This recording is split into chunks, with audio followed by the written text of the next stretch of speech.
ملت سونا راج ملت سونا راج ملت سونا راج الفاتحہ۔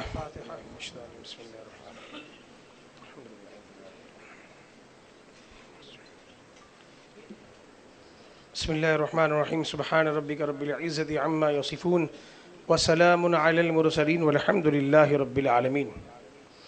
نحمدہ ونصلی ونسلم علی رسولہ الکریم، اما بعد فاعوذ باللہ من الشیطان الرجیم، بسم اللہ الرحمن الرحیم۔ ولا تقولوا لمن يقتل في سبيل الله اموات بل احياء صدق الله مولانا العظيم وصدق رسوله النبي الامين المتين الكريم ونحن على ذلك لمن الشاهدين والشاكرين والحمد لله رب العالمين۔ حاضرین کرام، السلام علیکم ورحمۃ اللہ تعالی وبرکاتہ۔ آئیے سب سے پہلے آقائے کائنات، رحمت عالم، نور مجسم، شفیع معظم، کونین کے والی، حاضر و ناظر نبی، غیب داں نبی، مالک و مختار نبی، جناب سیدنا شفیعنا رؤوفنا رحیمنا محمد الرسول اللہ صلی اللہ تعالی علیہ وسلم کی بارگاہ بے کس پناہ میں عقیدت و محبت کے ساتھ، زندہ دلی کے ساتھ بآواز بلند درود پاک کا نذران محبت پیش کریں۔ اللہم صلی علی سیدنا و مولانا محمد معدن الجود والکرم وآلہ الکرام ابنہ الکریم بارک وسلم۔ ایک مرتبہ اور درود پاک پڑھیں۔ اللہم صلی علی سیدنا مولانا محمد معدن الجود والکرم وآلہ الکرام ابنہ الکریم بارک وسلم۔ صلی اللہ علی النبی الامی وآلہ صلی اللہ تعالی علیہ وسلم۔ صلاۃ و سلام علیک یا رسول اللہ، یا حبیب اللہ، یا نبی اللہ صلی اللہ تعالی علیہ وسلم۔ احسان مانتا ہے زمانہ حسین کا، احسان مانتا ہے زمانہ حسین کا، حور و ملک نے گایا ترانہ حسین کا، اور اب بھی سخی کے ہاتھ کی دھومیں ہیں چار سو، اب بھی سخی کے ہاتھ کی دھومیں ہیں چار سو، صدیوں سے بٹ رہا ہے خزانہ حسین کا، اور جس کے قصیدے آیت تطہیر نے پڑھے، جس کے قصیدے آیت تطہیر نے پڑھے، ایسا بنایا رب نے گھرانہ حسین کا، ایسا بنایا رب نے گھرانہ حسین کا، اور چیخا ہے جس کی زد سے ہر دور کا یزید، چیخا ہے جس کی زد سے ہر دور کا یزید، ایسا بنایا رب نے نشانہ حسین کا، ایسا بنایا رب نے نشانہ حسین کا، اور شرق و غرب میں چرچا ہے ان کے پیار کا۔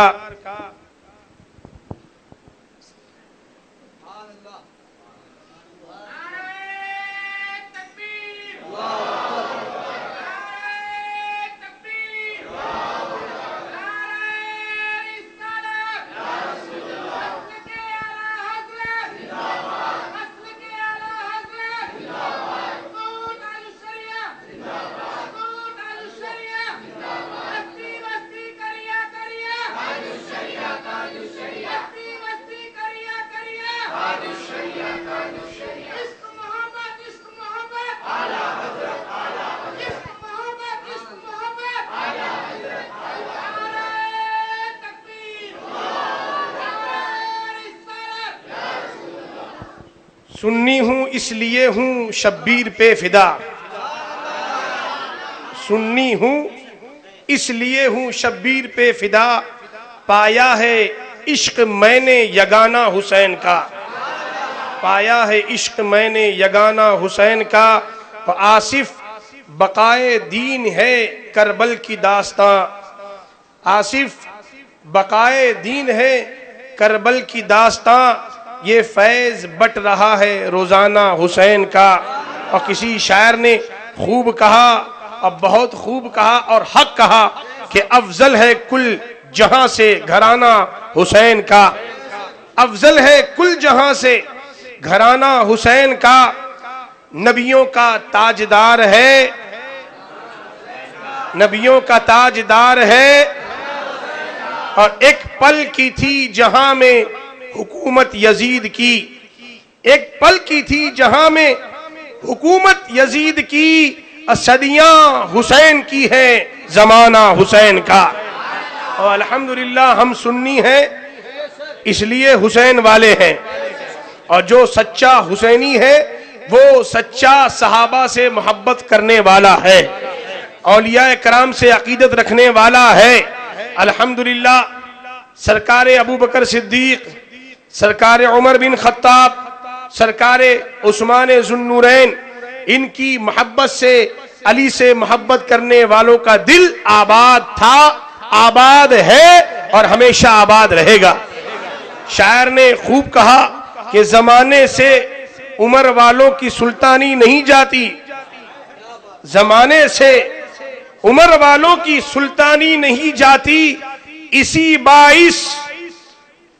باعث روافض کی پریشانی نہیں جاتی، اسی باعث روافض کی پریشانی نہیں جاتی، اور عمر کے دشمنوں کی عاقبت پہچاننا لوگوں، عمر کے دشمنوں کی عاقبت پہچان لو لوگوں، یہ مرتے ہیں تو ان کی شکلیں پہچانی نہیں جاتی۔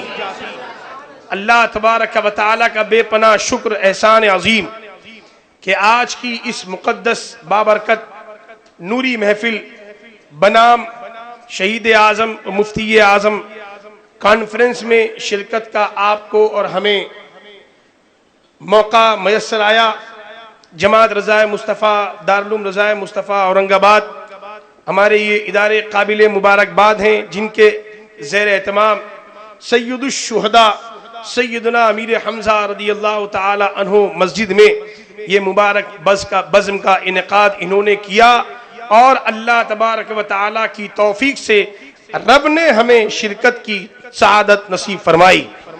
آج انشاءاللہ اس حسنی، حسینی، قادری، رضوی، نوری، ازہری، عرفانی بزم میں جو یقیناً روحانی بزم ہے، تاجدار کربلا، شہزادہ گلگوں قبا، نور دیدہ مصطفیٰ، جگر پارے علی المرتضی، امام عالی مقام امام حسین علی جدہ و علیہ الصلاۃ والسلام، اور ان کے رفقا رضوان اللہ علیہم اجمعین، اور ساتھ ہی مجدد ابن مجدد اعظم حضور مفتی اعظم تاجدار اہل سنت علیہ رحمت و رضوان کا ذکر خیر کرنے کی رب کی توفیق سے کوشش کریں گے، آپ سنیں گے انشاءاللہ۔ اللہ تبارک و تعالی ہم سب کو اہل بیت کا سچا وفادار بنائے، صحابہ کرام کا عقیدت مند بنائے، اور اولیاء کرام کی بارگاہوں کا ہمیں عقیدت مند بنا کر دنیا سے اٹھائے۔ مذہب مہذب، ہمارا مذہب مذہب اسلام، جس کی نشر و اشاعت، فروغ و استحکام اور بقا کے لیے اب تک بے شمار مجاہدین اور مسلمان شہید ہوئے، شہید کیے گئے، سب کی عظمت، سارے شہداء کی فضیلت اپنی جگہ مسلم ہے، لیکن امام عالی مقام امام حسین علی جدہ و علیہ الصلاۃ والسلام اور آپ کے رفقا، آپ کی اہل بیت، ان کی شہادت بے مثل و بے مثال ہے، کیونکہ آپ جیسی مصیبتیں دوسرے شہداء نے نہیں اٹھائی۔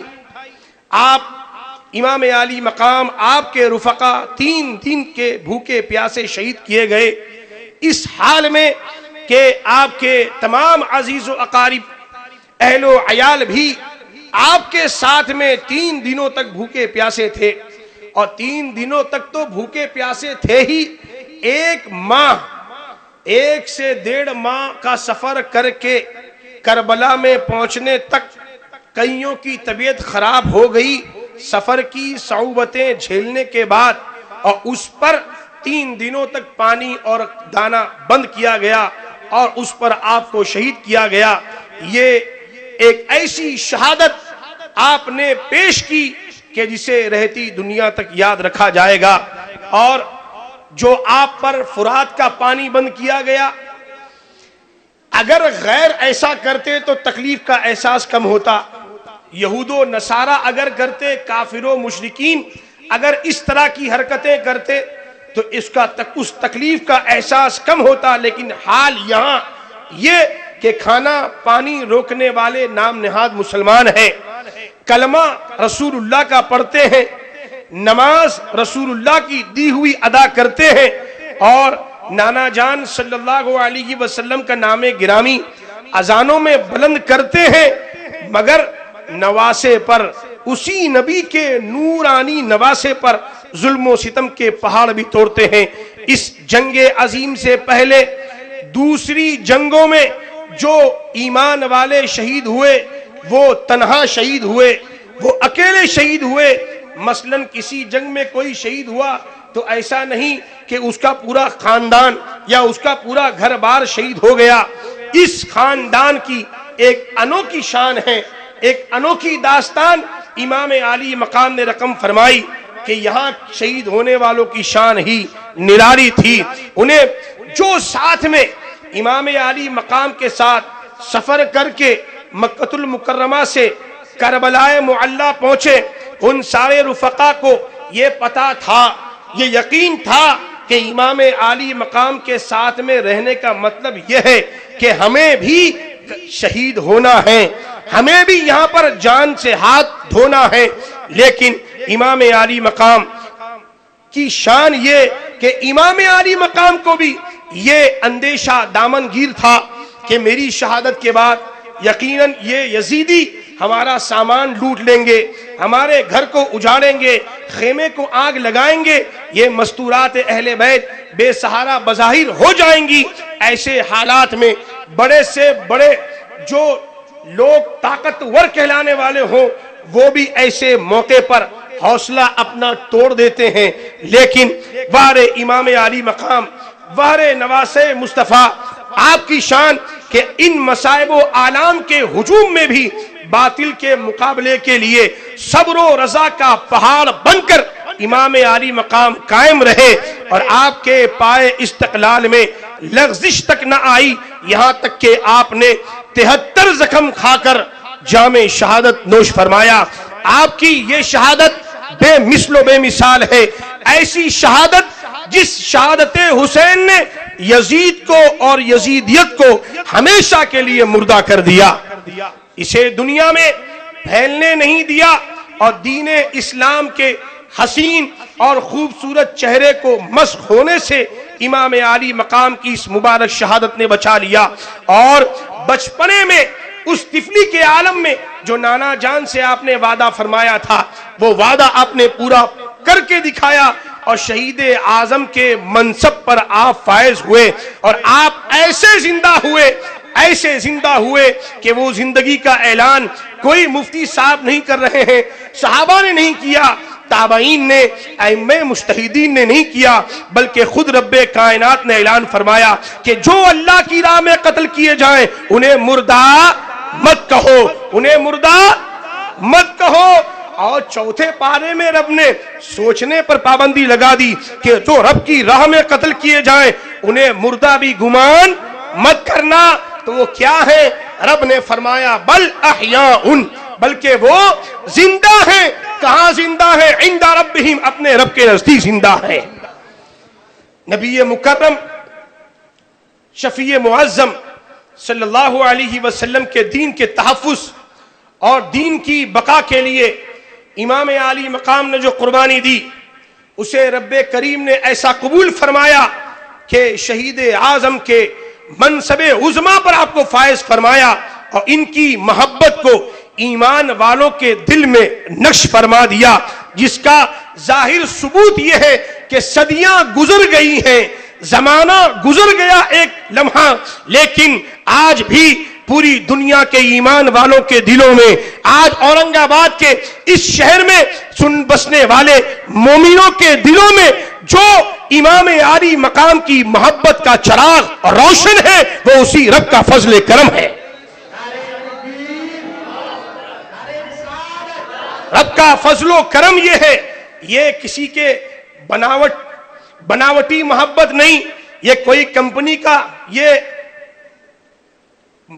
کا انعام نہیں ہے کہ کوئی اس کمپنی میں کام کرتا ہے یا اس چیز وہاں سے کوئی چیز لے تو وہاں کوئی شرط رکھی گئی ہے کہ تم کو ان سے محبت کرنی پڑے گی۔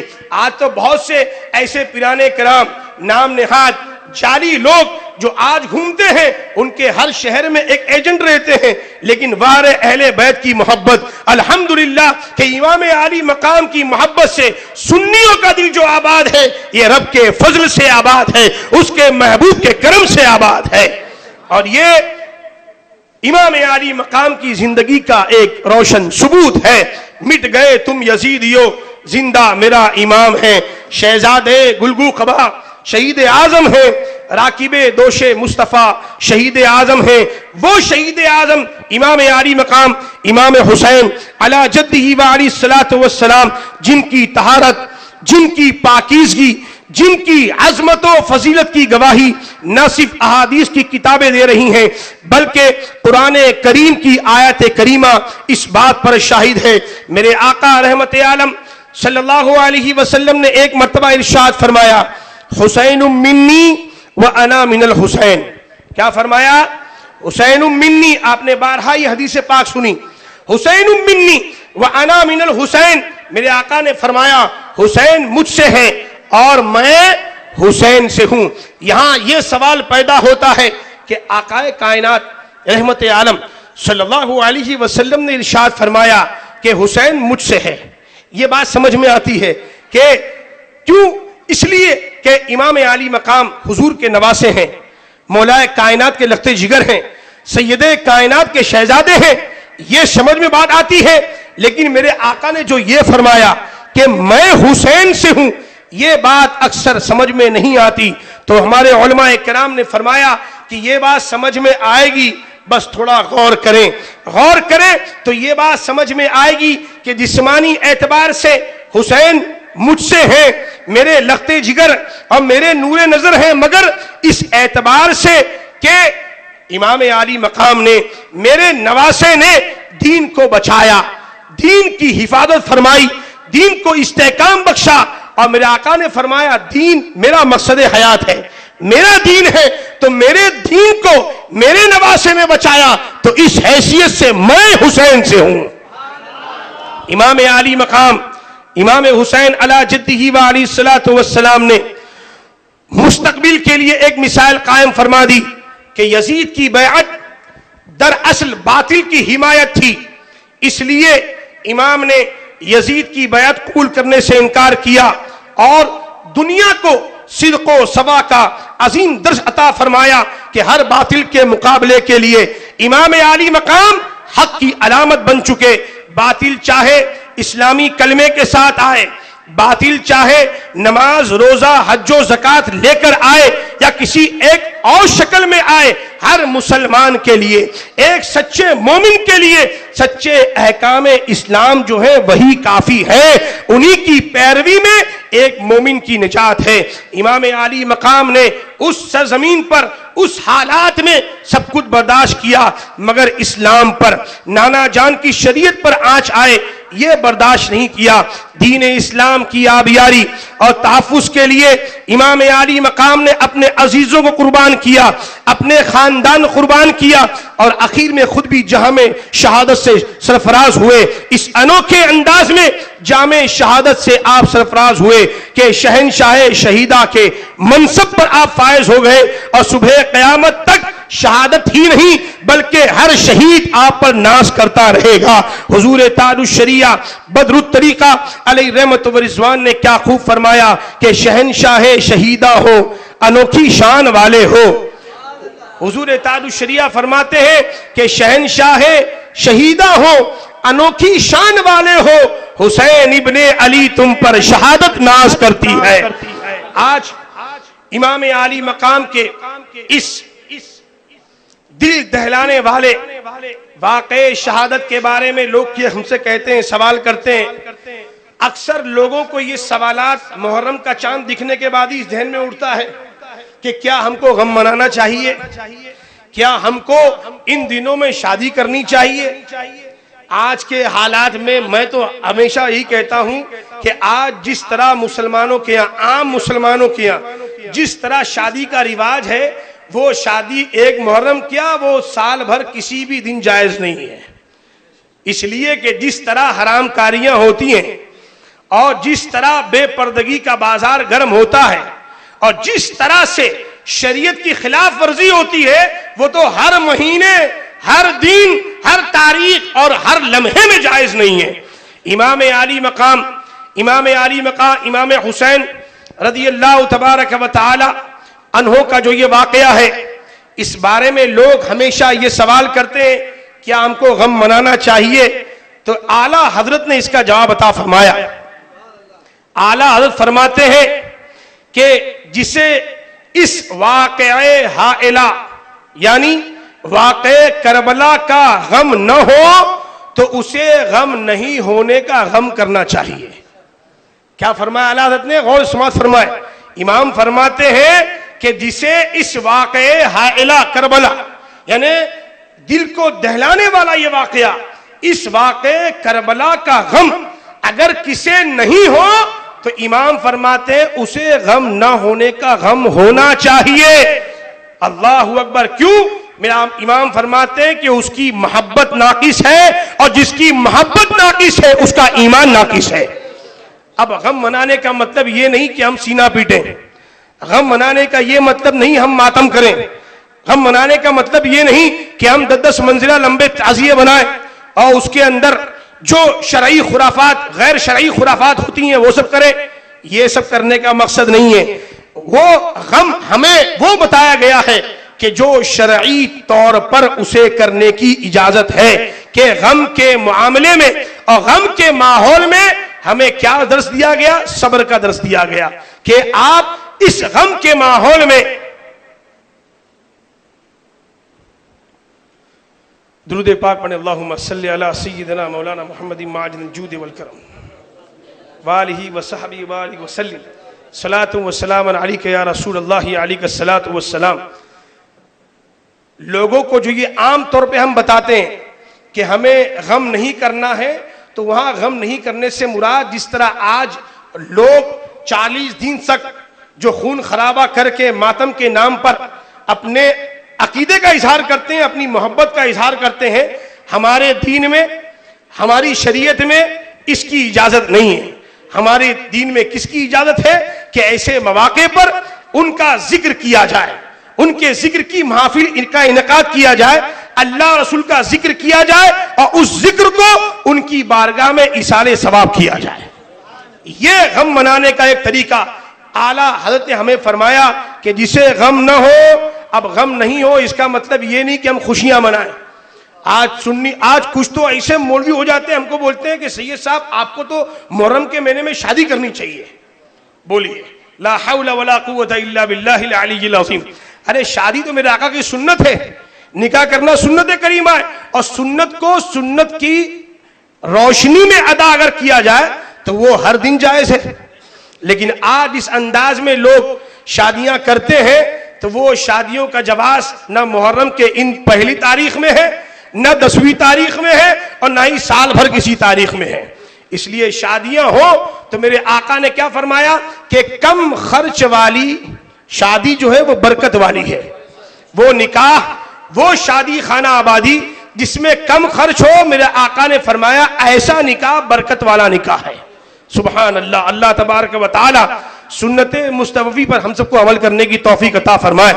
اور میرے آقا نے پھر یہ فرمایا اعلیٰ حضرت نے کہ امام عالی مقام کے ذکر کی محفلیں منعقد کی جائیں تو اب اس محفل میں نہ ایسی بات کہی جائے جس میں ان کی بے قدری ہو، ایسی باتیں نہ کہیں جائیں جس میں ان کی بے قدری ہو یا توہین نکلتی ہو. اب آج دیکھیے محرم کا مہینہ گزرا، کئی ایسے مولوی ہیں جن کے اندر بولنے کی مہارت ہے لیکن ان کے اندر علمی صلاحیت نہیں، بزرگوں کا فیض نہیں، وہ لوگوں کو رلانا جانتے ہیں. ایسے مولوی بھی ہیں جو بیان کرنے سے پہلے اپنے کمرے میں کانچ آئینے کے سامنے رونے کی ایکٹنگ کرتے ہیں تاکہ میں جا کے بیان کروں اور روؤں تو لوگ بھی روئیں. معاذ اللہ رب العالمین. ایسے بھی مولوی ہیں، اور جب وہ بیان کرتے ہیں تو معاذ اللہ کیسا کیسا بیان کرتے ہیں. امام کو تڑپایا، امام کو ایسا ترسایا، امام بھیک مانگ رہے تھے، امام پانی کے لیے یہ کر رہے تھے. معاذ اللہ رب العالمین، اس طرح کی بکواسیں کی جاتی ہیں. امام عالی مقام کی شان کیا ہے؟ امام عالی مقام وہاں بے اختیار اور مجبور نہیں تھے، بلکہ امام عالی مقام جس طرح مدینے میں با اختیار تھے، مکے میں با اختیار تھے، اسی طرح امام علی مقام محمد الرسول اللہ کے صدقے میں رب کے فضل سے کربلا کی اس زمین پر بھی با اختیار تھے.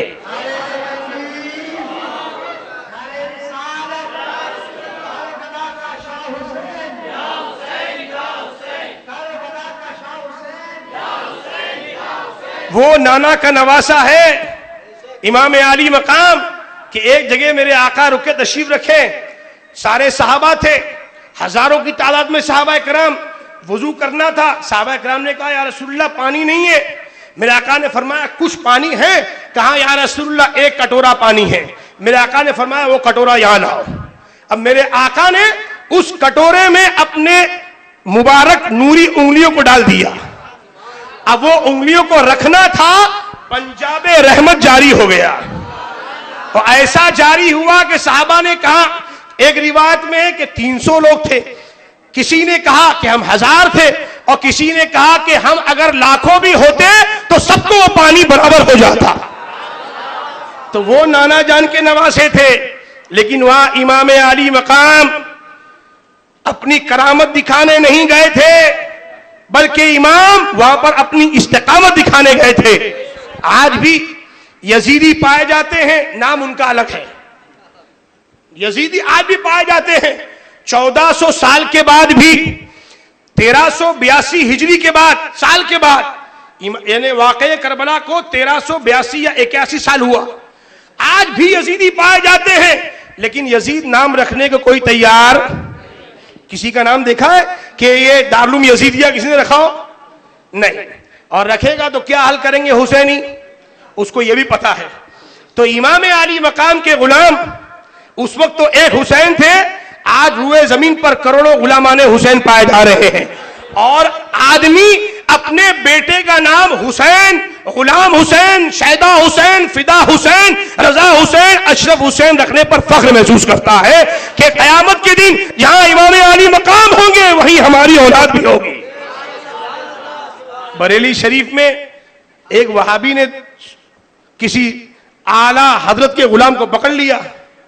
اکثر یہ لوگ اسٹیشن وغیرہ پہ گھومتے ہیں اور وہیں پکڑیں گے دیکھ کر کہ اس کے آگے پیچھے کوئی عالم دین تو نہیں ہے. اب وہ بیچارہ سیدھا سادہ تھا اس کی نظر میں، پکڑا اس نے. اب بات شروع ہوئی تو آئی امام علی مقام کی بات، تو اس نے یزید و غالب کہا. جو سنی تھا اس نے برا کہا کہ وہ تو جہنمی ہے، وہ تو پلید ہے، وہ تو کافر و جہنمی ہے وہ. تو اس کو برا لگا. ظاہر سی بات ہے باپ کو کوئی برا بولے گا تو بیٹے کو برا لگتا ہی ہے. تو آج بھی کچھ ان کی اولادیں ہیں، ان کو فوراً برا لگا. بولے ایسا کیسا بولتے تم؟ وہ صحابی کا بیٹا، وہ صحابی کا بیٹا، تم اس کو جہنمی بول رہے. تو اس نے کہا کہ میں تو جاہل آدمی ہوں، یہ بحث اور اس کا جواب تو ہمارے علماء دیں گے انشاءاللہ. لیکن میں ایک ہی بات کہہ کر اس مسئلے کو ختم کرتا ہوں کہ قیامت کے دن جہاں یزید جائے گا وہاں تو جانا. قیامت کے دن دعا کیا اس نے ہاتھ اٹھا کر، اے اللہ قیامت کے دن جہاں یزید جائے وہاں اس کو بھیجنا، اور جہاں حسین جائے وہاں مجھ غلام کو بھیجنا. تو یار یہ آج برابر محفلوں میں پکڑتے، یہ برابر پکڑتے کالج کے بچوں کو، اسکول کے بچوں کو، جو علماء سے دور ہیں ان بچوں کو پکڑ کے بولیں گے ارے یار امام علی مقام با اختیار تھے، ان کو اختیار تھا، تو کیا ضرورت 3 دن پیاسا رہنے کی؟ ایک ٹھوکر مارتے نہر فرات وہیں جاری ہو جاتا. تو یہ سوال جب کسی اعلیٰ حضرت کے غلام سے کیا کسی وہابی نے، کسی یزیدی نے، تو اس نے کہا چل بریلی. اب بریلی کا سیر کر کے بولے چلیں گے ہم اجمیر شریف، اور اجمیر میں امام علی مقام کے شہزادے آرام فرما رہے ہیں، وہی جواب دیں گے اس کا کہ امام علی مقام کربلا میں با اختیار تھے کہ بے اختیار تھے، مجبور تھے یا با اختیار تھے. اب آئے غریب نواز کی بارگاہ میں، کہیے سبحان اللہ. ہر دور میں ہر دور کا جواب دیا گیا ہے. امام علی مقام کے بارے میں یہ اعتراض کرتے تھے سرکار خواجہ ہند کی سرزمین پر تشریف لائے، اجمیر میں اپنا ڈیرا لگایا، وہاں تشریف فرما ہوئے.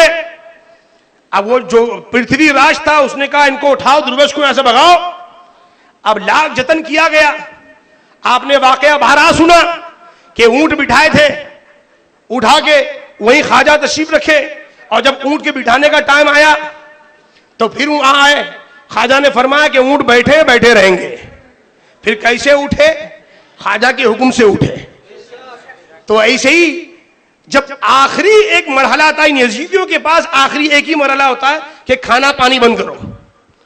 اب سرکار غریب نواز پر پابندی لگا دی گئی پانی کی، کہ انا ساگر پر پابندی، فوجیوں کو بٹھا دیا گیا، پہرا لگا دیا گیا کہ کوئی اب پانی یہاں سے اس درویش کے پاس نہ پہنچے، وہ خود ہی پریشان ہو جائے گا، چلے جائے گا. غریب نواز کو خبر پہنچی کہ سرکار انا ساگر پر تو پہرا لگا دیا گیا ہے اور فوجیوں کا پہرا ہے، پانی یہاں لانے پر پابندی لگا دی گئی ہے. سرکار خواجہ نے فرمایا پریشان ہونے کی ضرورت. امام سرکار غریب نواز نے اپنا کشکول، اپنا کٹورا، اپنا کاسا دیا اپنے جانشین کو، اپنی مراد کو، یعنی خواجہ قطب الدین بختیار کاکی کو. سرکار خواجہ قطب الدین بختیار کاکی رضی اللہ تبارک و تعالی عنہ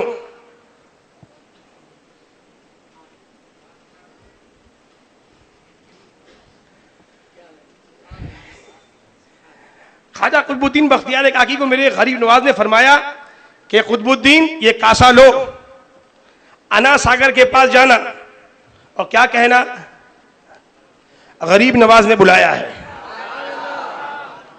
اندر ڈال کے مت کہنا، یہ نہیں، دور سے فرمایا.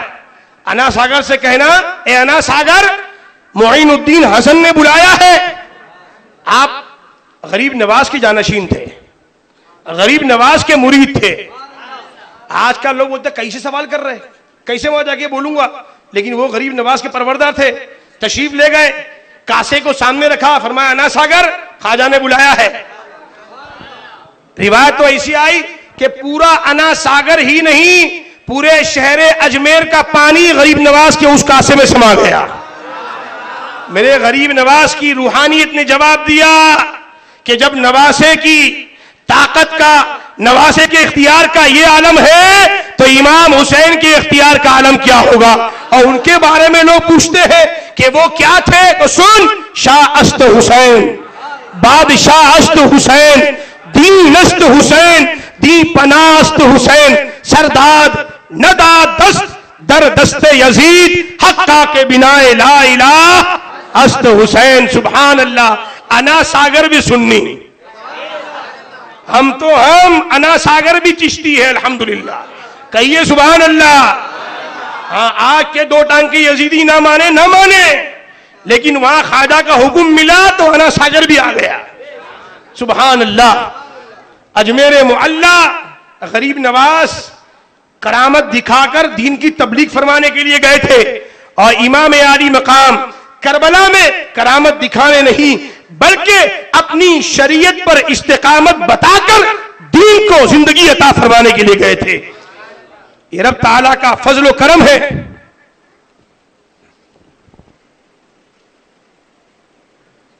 تھوڑا آگے ہو جائیے.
ایک اور ضروری بات آپ کو بتاتا چلوں میں کہ یہاں جو ہمارے ہندوستان میں جو یزیدی فرقہ ہے، جو یزید کو مظلوم کہتا ہے اور امام حسین کو ظالم کہتا ہے، سب کہیں معاذ اللہ رب العالمین، اور یہ ان کی کتابوں میں ظاہر ہے۔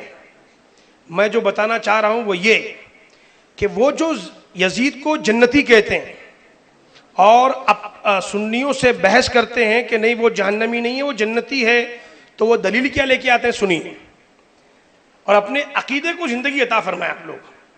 اب وہ حدیث کیا بیان کرتا ہے؟ بولے سرکار مدینہ صلی اللہ علیہ وسلم نے ایک حدیث میں فرمایا ہے کہ قسطنطنیہ پر جو پہلا حملہ کرے گا وہ لشکر بخشا ہوا ہوگا، یا یہ کہ اس کی مغفرت ہو جائے گی، اس کی بخشش ہو جائے گی، وہ جنتی ہوگا۔ تو وہ جو پہلا لشکر تھا وہ یزید کی سربراہی میں گیا تھا، اور یزید کی سربراہی میں اس لشکر اسلام نے قسطنطنیہ پر حملہ کیا تھا، اور اس کے جنتی ہونے کی بشارت توقع دے رہے ہیں، اس لیے ہم اس کو جنتی کہتے ہیں۔ یہ جو آج کے ان کے چاہنے والے ہیں یزید کے، وہ لوگ یہ دلیل پیش کرتے ہیں۔ پہلی بات، حضور غیب جانتے ہیں، یہ عقیدہ ہمارا ہے کہ یزیدیوں کا ہے؟ سب کا ہے۔ کس کا عقیدہ؟ ہمارا ہے کہ ان کا ہے؟ ہم جانتے ہیں، ہمارا عقیدہ ہے کہ جو ہو چکا ہے، جو ہوگا، ایک بار پڑھ دیجئے، جو ہو چکا ہے جو ہوگا حضور جانتے ہیں، جو ہو چکا ہے جو ہوگا حضور جانتے ہیں، تیری عطا سے خدایا تیری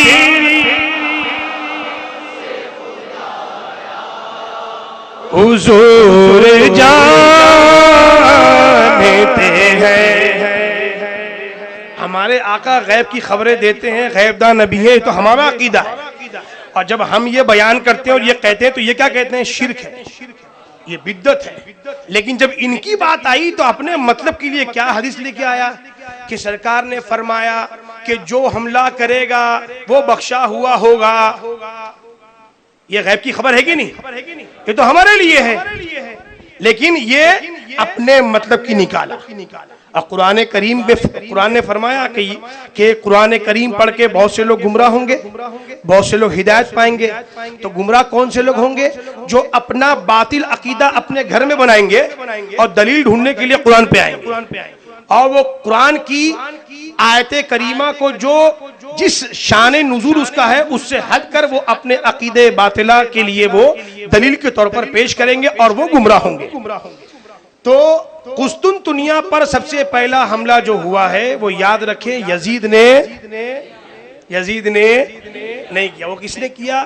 حضرت خالد بن ولید کے شہزادے حضرت عبد الرحمن رضی اللہ تعالی عنہ کی سربراہی میں پہلا وہ لشکر اسلام تھا جس نے قسطنطنیہ پر حملہ کیا، اور اس کی بشارت میرے آقا نے دی کہ وہ لوگ بخشے ہوئے ہیں۔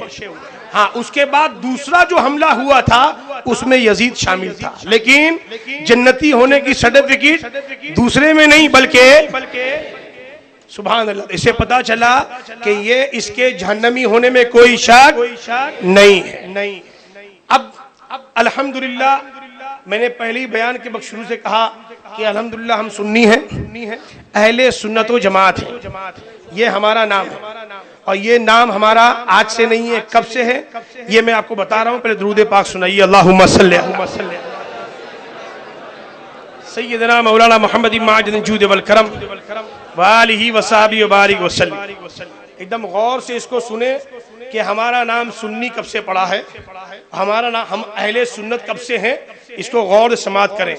یہ رب کا کرم ہے الحمدللہ کہ اس نے ہمیں اہل سنت و جماعت میں پیدا فرمایا، لہٰذا ہماری یہ خوش بختی ہے کہ ہم اہل سنت ہیں، ہم سنی ہیں۔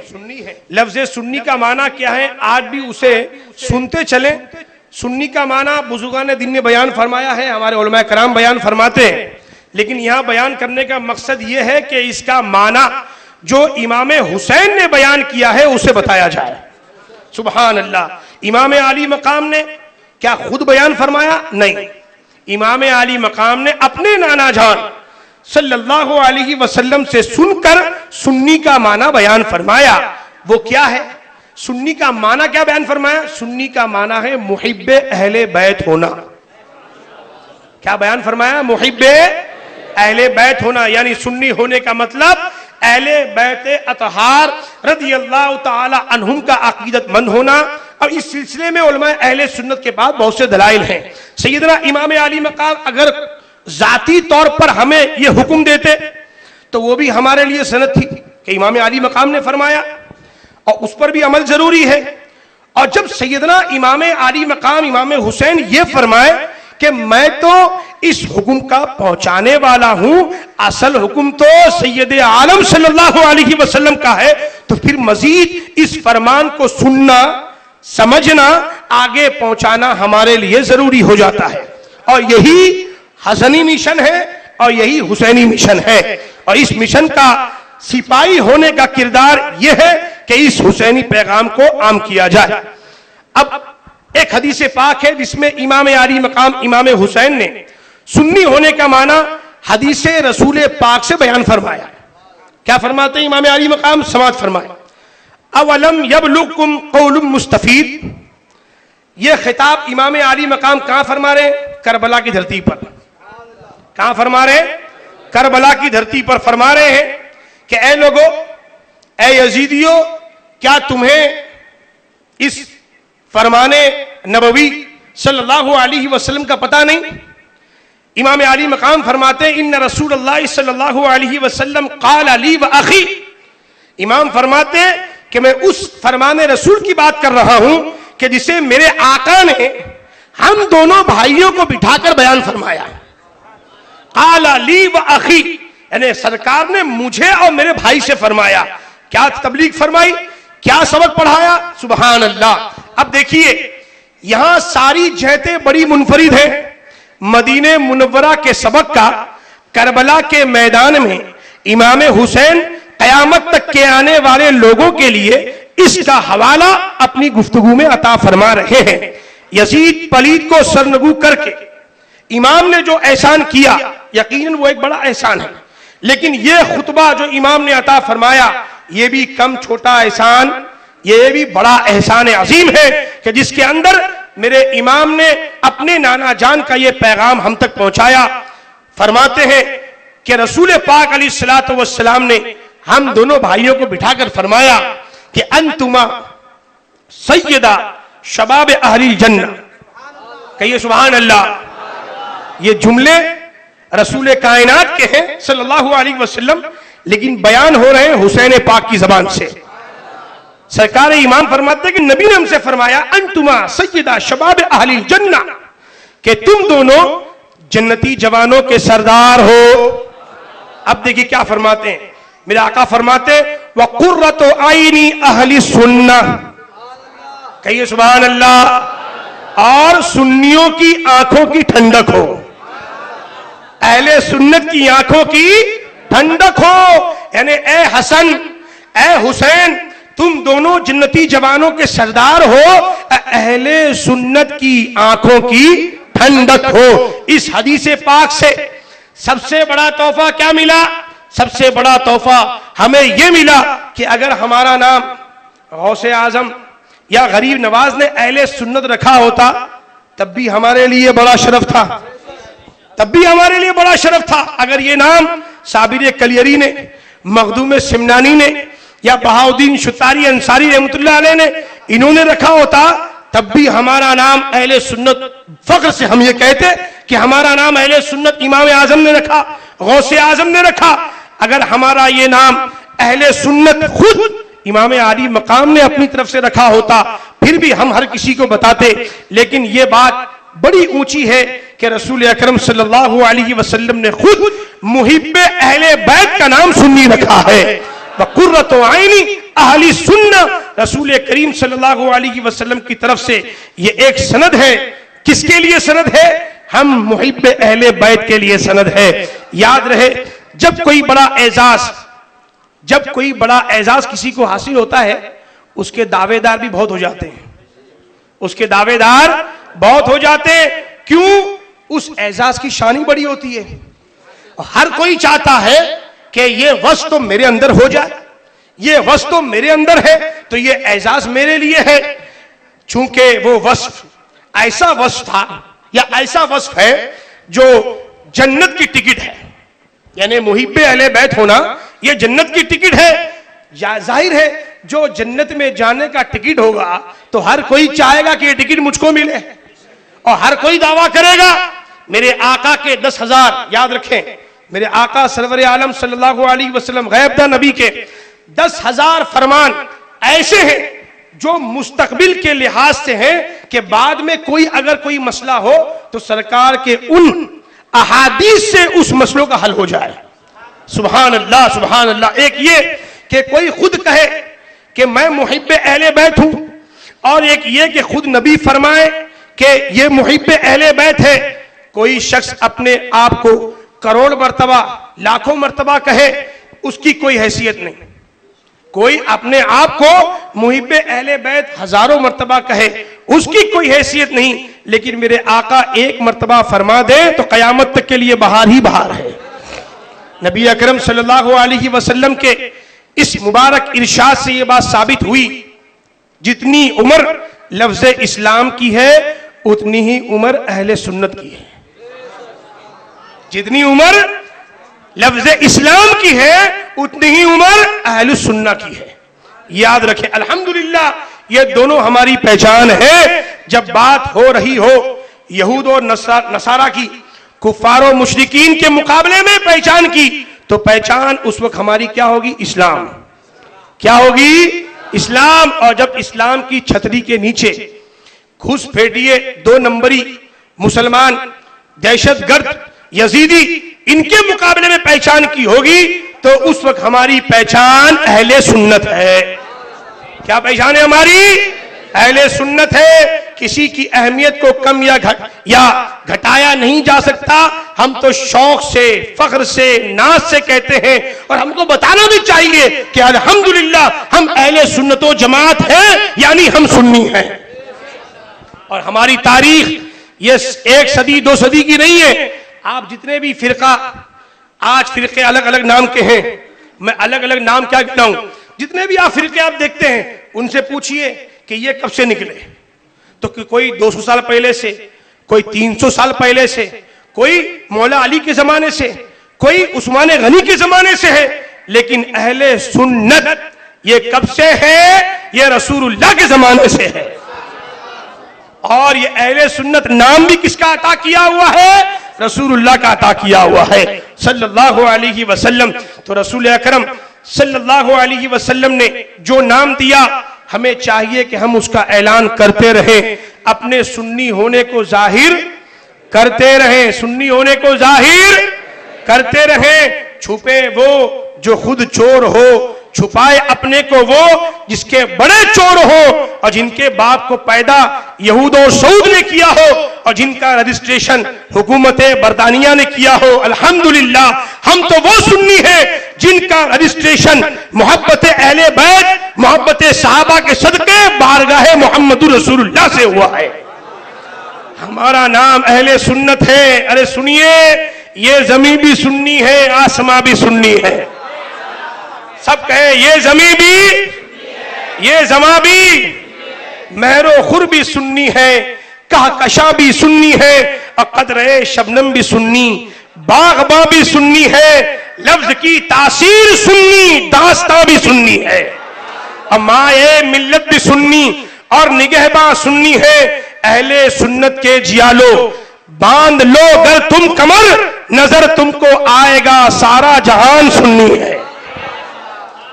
سبحان اللہ. اس لیے میرے اعلیٰ حضرت عظیم البرکت امام احمد رضا نے فرمایا کہ رشتہ کرو تو سنی سے کرو, رشتہ کرو تو, ارے آواز سے کہیے, سب سنی ہی بیٹھے ماشاءاللہ. سید الشہداء کی مسجد ہے اور سید الشہداء کا ذکر ہو رہا ہے. تو کربلا کا واقعہ تو آپ نے سن لیا. پیغام کیا ہے امام کا؟ امام کا پیغام کیا ہے؟ اتنی قربانی دینے کا مقصد کیا ہے؟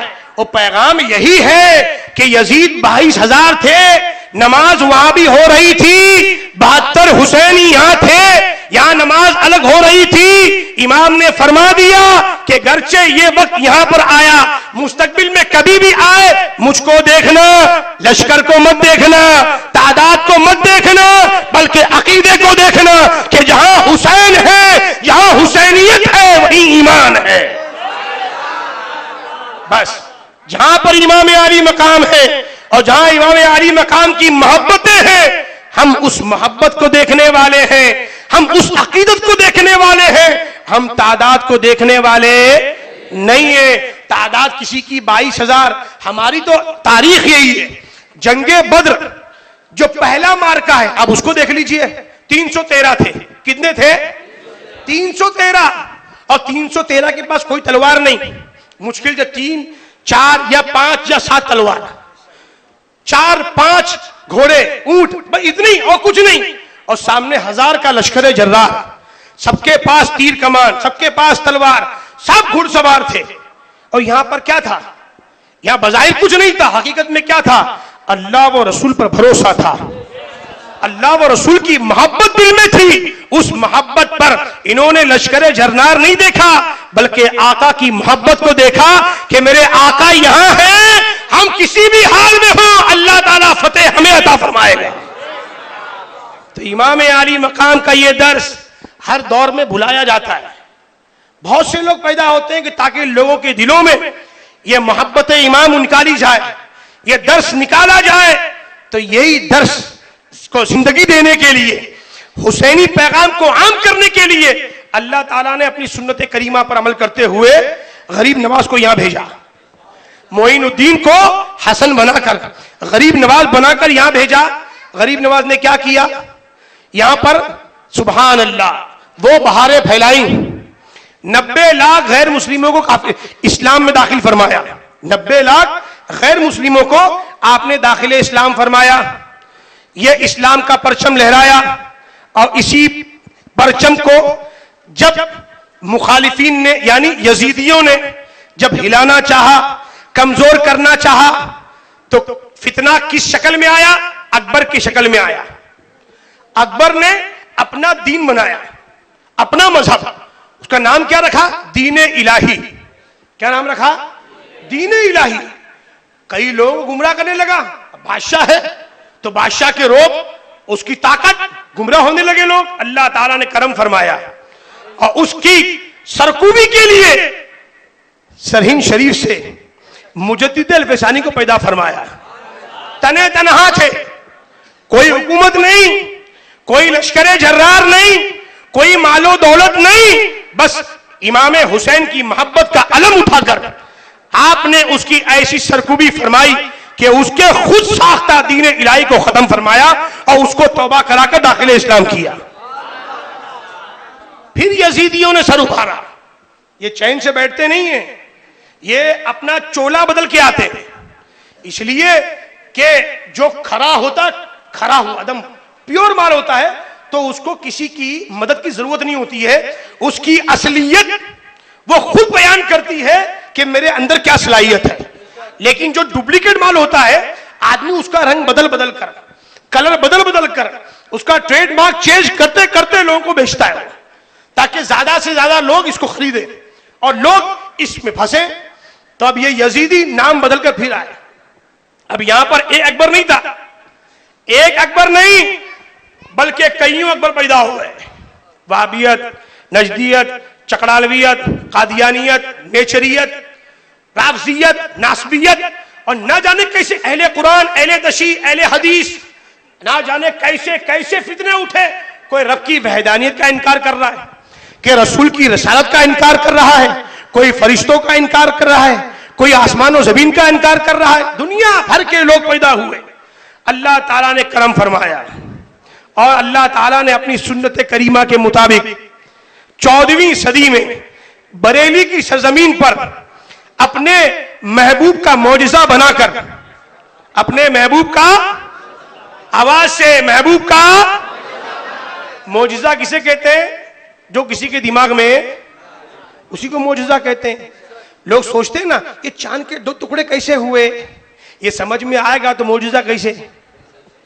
یہ سمجھ میں نہیں آنا یہی تو معجزہ ہے میرے آقا کا، کہ میرے آقا کا کھلونا کیا تھا. اعلیٰ فرماتے ہیں چاند جھک جاتا جدھر، چاند جھک جاتا جدھر انگلی اٹھاتے مہد میں، جھولے میں کیا ہی چلتا تھا اشاروں پر کھلونا نور کا. سبحان اللہ. امام احمد رضا کو اللہ تعالیٰ نے اپنے محبوب کا معجزہ بنا کر، امام حسین کی کرامت بنا کر، غوث اعظم اور غریب نواز کا مکمل فیضان بنا کر 10 شوال کو پیدا فرمایا. اور امام احمد رضا نے آ کر، اس معجزے مصطفیٰ نے آ کر تنے تنہا سب کا مقابلہ فرمایا اور آخر میں فرما دیا خاک ہو جائے عدو، خاک ہو جائے عدو جل کر، مگر ہم تو رضا دم میں جب تک دم ہے ذکر ان کا سناتے جائیں گے. سبحان اللہ.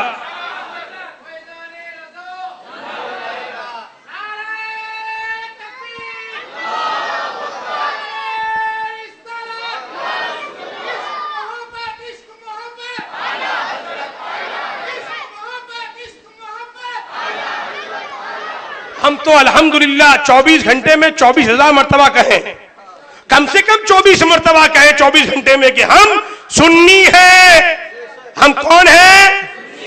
اب یہ بھی اپنے آپ کو سنی بولتا ہے.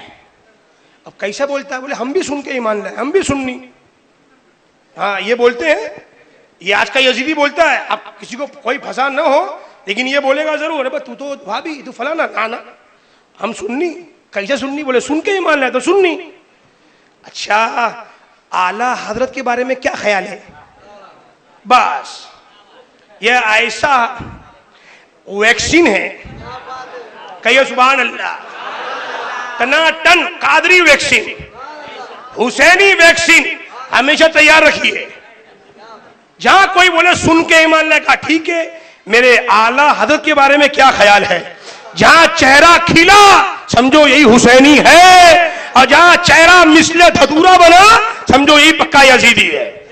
اس لیے کہ اعلیٰ حضرت دور حاضر میں سنیت کی پہچان ہے، حسینیت کی پہچان ہے، دین کی پہچان کا نام امام احمد رضا ہے.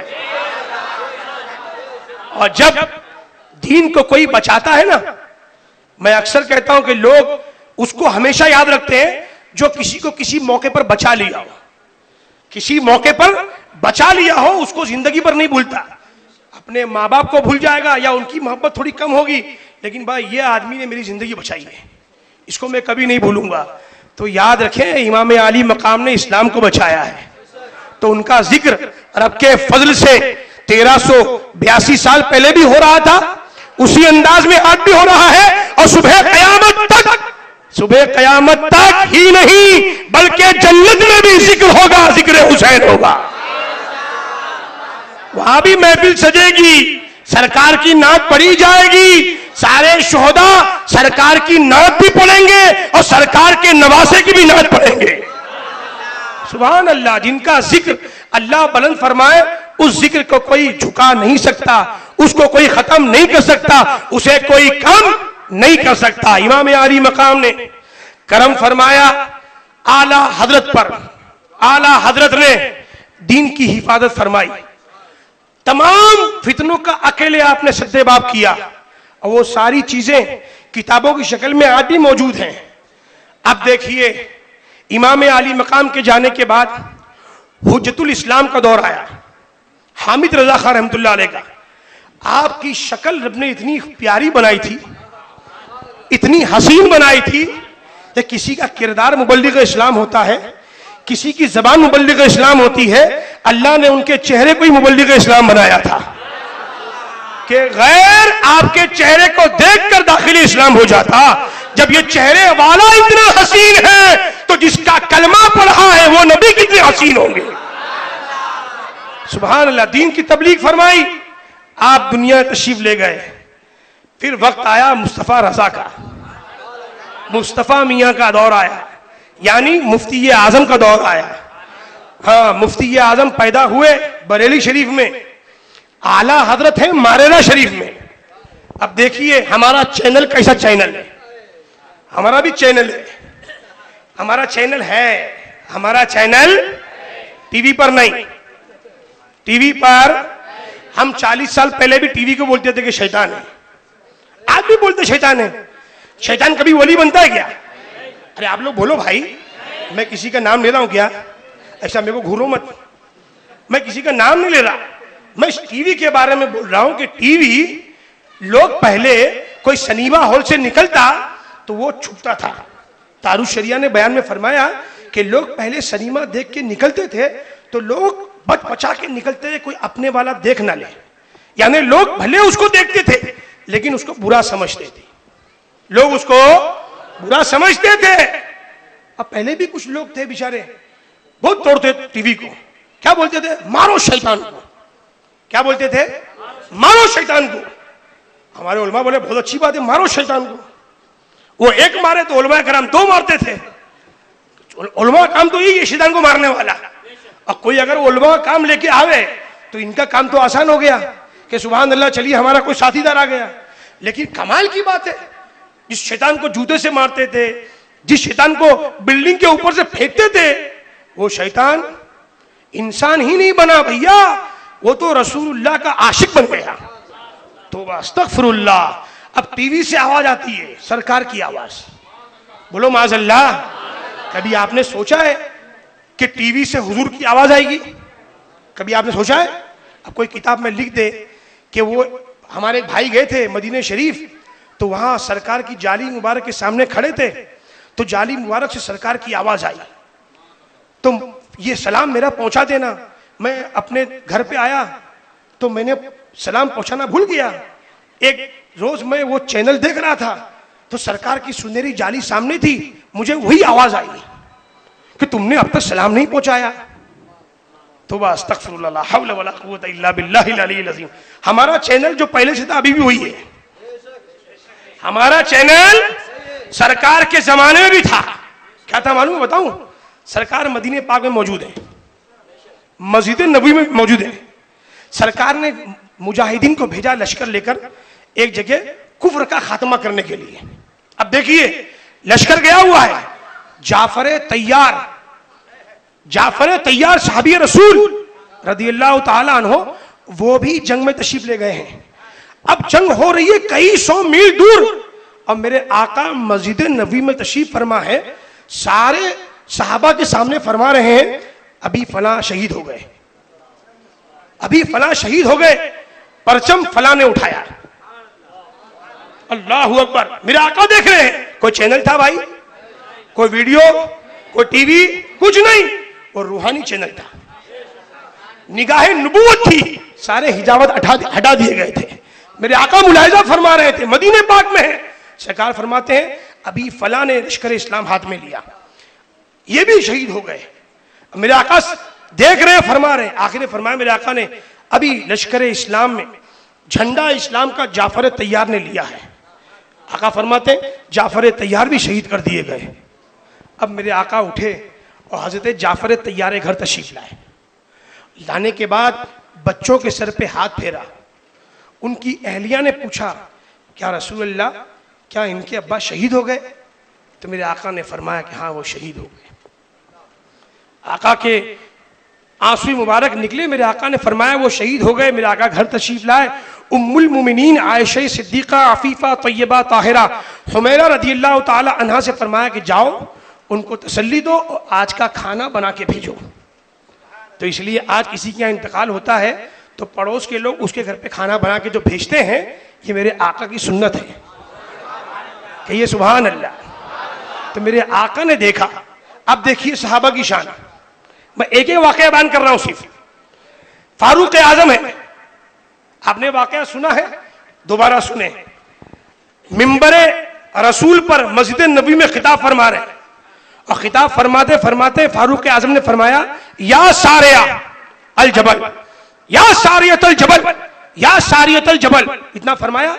پھر اپنی گفتگو ختم فرمائی، بات مکمل ہو گئی۔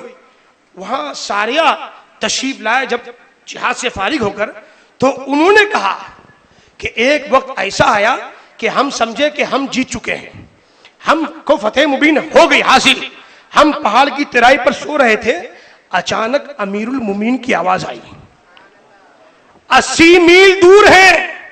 کتنی دور؟ 80 میل، یعنی 200 کلومیٹر کے لگ بھگ دور ہے نہاون کی سرزمین. اور فاروق اعظم مسجد نبوی سے دیکھ رہے ہیں کہ ساریہ سو رہے ہیں، پیچھے سے کفار حملہ آور ہونے کی تیاری میں ہے. تو یہاں سے فرمایا کہ دیکھا نہیں، صرف دیکھا نہیں ہے بلکہ یہیں سے فرما رہے ہیں یا ساریۃ الجبل، اے ساریہ پہاڑ. اور یہاں سے پکارنے کا بھی کیا عالم ہے کہ پکار بھی رہے ہیں، اور سننے والے کی طاقت کا بھی کیا عالم ہے کہ وہ 200 کلومیٹر دور اپنے امیر المومنین کی آواز سن بھی رہے ہیں. یہ کیا تھا؟ روحانی نیٹ ورک، روحانی چینل تھا. کیا تھا؟ روحانی چینل تھا. اور اعلیٰ حضرت سرکار غوث اعظم، اس کے بعد میرے آقا غریب نواز، اس کے بعد مجدد الفسانی، اولیاء کرام، اولیاء کاملین کی حیات پڑھیے. ارے سرکار نجم الدین کبریٰ، سبحان اللہ، امام فخر الدین رازی، 30 جلدوں سے زیادہ انہوں نے تفسیر لکھی قرآن شریف کی. علم کے بحر ذخار تھے. آخری وقت ہے، نزا کا وقت ہے، شیطان پہنچ گیا. سلام کیا، بولا اللہ ایک ہے، دلیل کیا ہے؟ تو حضرت فخر الدین رازی نے فرمایا اللہ ایک، قل هو اللہ احد، اللہ ایک ہے. تو اس کو بھی اللہ نے علم دیا ہے، شیطان کو معلم الملائکہ تھا، وہ فرشتوں کا استاد بنا دیا گیا تھا. وہ تو سرکار کی تعظیم نہیں کیا تو مردود بنا، نماز پڑھنے کا انکار نہیں کیا، سجدہ کرنے کا انکار نہیں کیا تھا، سرکار کی تعظیم کے لیے جھکنے سے منع کیا تو اللہ تعالیٰ نے اس کو مردود بنا دیا، جہنمی بنا کے نکال دیا. اب شیطان پہنچا، بولے اللہ ایک، انہوں نے دلیل دی تو اس نے اپنے علم سے وہ دلیل کاٹ دیا. تو سرکار فخر الدین رازی نے دوسری دلیل دی، تیسری دلیل دی. اب وہ اپنی علم سے وہ دلیل کاٹ رہا ہے. اب سوچیں ہم جیسے لوگوں کو ایک سے علاوہ کوئی دوسری دلیل نہیں معلوم. فخر الدین رازی رحمۃ اللہ علیہ نے 360 دلیلیں دی. کتنی دلیلیں؟ 360. کس بات پر؟ کہ اللہ ایک ہے. اب وہ ان کی دلیلیں ختم، اب وہ حاضر کھڑا. اب ان کے پیر و مرشد فخر الدین رازی رحمۃ اللہ علیہ، کون؟ امام نجم الدین کبریٰ، وہ اپنی جگہ پر تشریف فرمائے، وضو کر رہے تھے. وضو کرتے کرتے اپنے مرید کو دیکھ رہے ہیں. کہیے سبحان اللہ. وضو کر رہے ہیں، کرتے کرتے مرید کے حال کو دیکھا، وضو کا بدنہ پھینکا. فرمایا فخر الدین کہتا کیوں نہیں کہ میں اپنے رب کو بغیر دلیل کے ایک مانتا ہوں. آپ نے لاہور پڑھا اور فرمایا کہ میں نے اپنے رب کو بغیر دلیل کے ایک مانا ہے. وہاں پیر نے اپنی روحانیت سے اپنے مرید کے حال کو بھی دیکھا، صرف دیکھا نہیں بلکہ دستگیری بھی فرمائی. تو الحمدللہ ہمارا پیر کون ہے پتا ہے؟ غوث اعظم دستگیر ہے جی. سرکار غوث پاک نے فرمایا جو میرا مرید ہوگا وہ بغیر توبہ کیے ہوئے مرے گا. تو اس لیے پکے مرید بنو، پکے مرید بنو. جو غوث اعظم والا ہے وہ اپنا دوست، اور جو غوث اعظم کا نہیں وہ اپنا آواز سے وہ اپنا. امام علی مقام کا یہی پیغام تھا، یہی پیغام ہے کہ جو شریعت پر قائم ہے وہی تمہارا اپنا ہے، اور جو شریعت پر نہیں ہے وہ تمہارا اپنا نہیں ہو سکتا. سرکار اعلیٰ حضرت نے دین کو تقویت بخشی، رب نے منسوب فرما دیا اس دین کو ان کے نام سے. حجت الاسلام کا دور آیا، حضور مفتی اعظم کا دور آیا. اب مفتی اعظم کی روحانیت دیکھیے. ایک واقعہ سنیں. حضرت مفتی اعظم رضی اللہ تعالیٰ عنہ کے مرید تھے حضرت راز الہ آبادی. ان کا ایک کلام ہے کہ ڈھونڈتے ڈھونڈتے اس دہر میں تھک جاؤ گے، ایسا مرشد نہ زمانے میں کہیں پاؤ گے. وہ سرکار مفتی اعظم سے ملنے پہنچے بریلی شریف. اب بریلی شریف میں جو مفتی اعظم سے ملنے کے لیے پہنچتا تو بغیر ان کی اجازت سے واپس نہیں ہوتا تھا. تو وہ ملاقات کرنے کے بعد انہوں نے جانے کی اجازت طلب کی، تو سرکار مفتی اعظم نے فرمایا کہ تمہیں آج نہیں جانا ہے، اور ان کا کہیں پروگرام تھا، اور پروگرام میں انہوں نے وعدہ کیا ہوا تھا یا جانا تھا، ان کو ٹکٹ نکلی ہوئی تھی، سرکار مفتی اعظم نے منع فرما دیا۔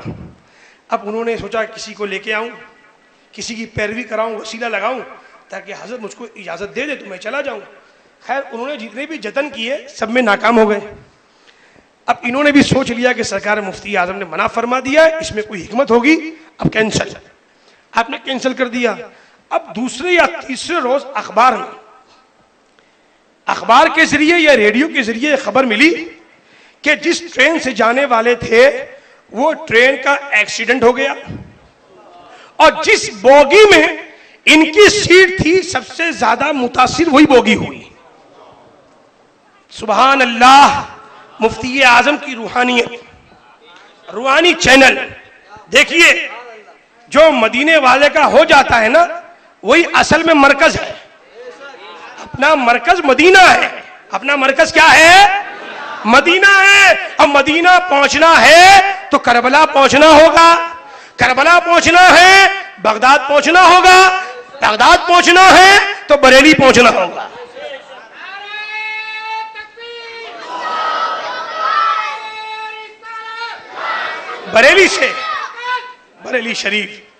بریلی شریف سے ہی امام عالی مقام کے صدقے میں سارے در مل جاتے ہیں الحمدللہ۔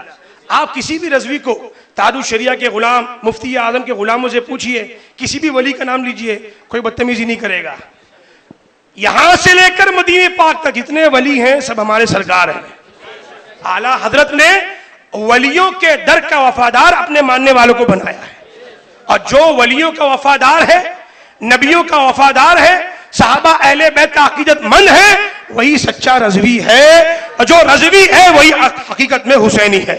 تو امام عالی مقام کے فیضان سے سرکار مفتی اعظم اپنی روحانیت سے راز کو بھی دیکھ رہے تھے۔ کس کو دیکھ رہے تھے؟ سامنے بیٹھے اپنے مرید راز کو بھی دیکھ رہے تھے اور سفر کے راز کو بھی دیکھ رہے تھے۔ الحمدللہ یہ امام عالی مقام کا فیضان ہے کہ انہوں نے ہمارے ایمان و عقیدے کی حفاظت کے لیے اپنے نائبین ہمیں عطا فرمائے۔ بس ہم سب کا یہ فرض ہے، ہم سب پر یہ لازم ہے، علماء سے وابستہ رہیں، اعلیٰ حضرت سے وابستہ رہیں، حضور مفتی اعظم سے لگے رہیں، حضور تاج الشریعہ کے دامن سے وابستہ رہیں، اور اس دور میں ہمارا مرکز جو بریلی شریف ہے اس کے جو امیر ہیں، ہمارے قائد ہیں حضور اسجد رضا خان ازہری، بس ان کے دامن سے وابستہ رہیں۔ انشاءاللہ زمین پر بھی خیر ہے اور زمین میں بھی، زمین پر بھی خیر ہے اور زمین، اور نماز کی پابندی کریں۔ سب سے بڑا پیغام امام عالی مقام کا کیا ہے؟ نماز۔ اور نماز کیسے پڑھنا؟ اپنوں کے پیچھے پڑھنا۔ جس کے من میں آیا اس کے پیچھے ہم نہیں پڑھتے، جس کے من میں آیا اس کے پیچھے نماز نہیں پڑھتے۔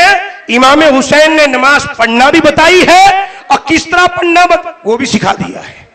اللہ تبارک و تعالیٰ نے کرم فرمایا کہ اس علاقے میں اتنی روحانی، نورانی، عرفانی مسجد، وہ بھی سید الشہداء کے نام سے ہے، جو یہاں کے رہنے والے ہیں، یقیناً یہ سب اس کے صدقے میں عافیت میں ہے، اس گھر کے صدقے میں عافیت میں ہے۔ اس لیے نماز کی پابندی جہاں آپ رہیں، مسجدوں کو آباد کریں، مسجدیں آباد رہیں گی، آپ کا گھر آباد رہے گا، محلہ آباد رہے گا، آپ کے بچے آباد رہیں گے۔ اللہ تعالی ہم سب کو مسلک اعلیٰ حضرت پر سختی کے ساتھ قائم رکھے اور اسی مسلک پر ہمارا خاتمہ بالخیر فرمائے۔ کھڑے ہو جائیں۔